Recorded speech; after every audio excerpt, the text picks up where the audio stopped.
Siguria nuk është më vetëm IT, nuk është më vetëm një departament. Siguria është një vendim strategjik, një vendim që ndikon drejt për drejt në reputacion, në rritje dhe mbijetesë. Apo e shohim realisht ne pajtueshmërinë si një ushtrim formal, apo si një instrument real për rritjen e qëndrueshmërisë kibernetike në sektorin financiar. Mua më duket që Tirana është kthyer deri diku në një lloj hubi dhe qendre e cila mirëpret evente të kësaj natyre.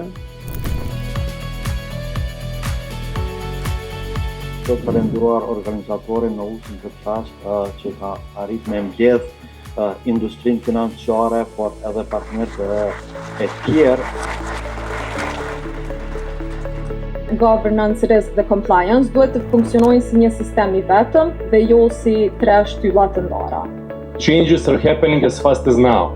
Introducing the AI, changes in the landscape, the IT infrastructure itself has much bigger requirements, and cybersecurity, of course, gets into the place.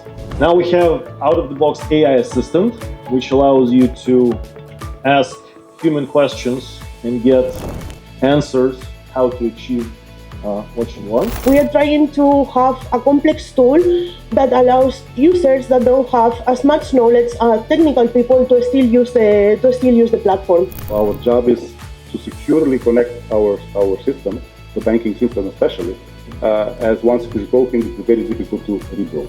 Attacks today, we know that are more sophisticated, and this is why we have shifted our focus to how do we continue operating when an attack happens.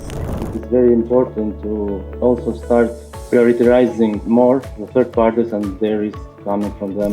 Të dhënat personale që ja ofrojnë bankave, sistemit financiar, po jo vetëm edhe parat që i deponojnë, kredi që i marrin, është komplet e bazuar në një besim që është ndërtuar si pjesë e një rrjeti edhe një sistemi që lidhet me rregullatorin, me bankat edhe me institucionet tjera. Teknologjitë e reja po zhvillohen rapide dhe rregullatorët nuk mund të ndjekin këto ndryshime në kohë reale, prandaj dhe sfidat janë gjithë më të mëdha. Bankat vetë është dashur ose sektori financiar vetë është dashur që të vendos kontrollet mjaftueshme në mënyrë që ky besim ende fragjil apo i ndjeshëm të mirëmbahet dhe të fuqizohet. Gjithmonë vështirësia nuk vjen nga ligjet, por vjen nga implementimi i ligjeve.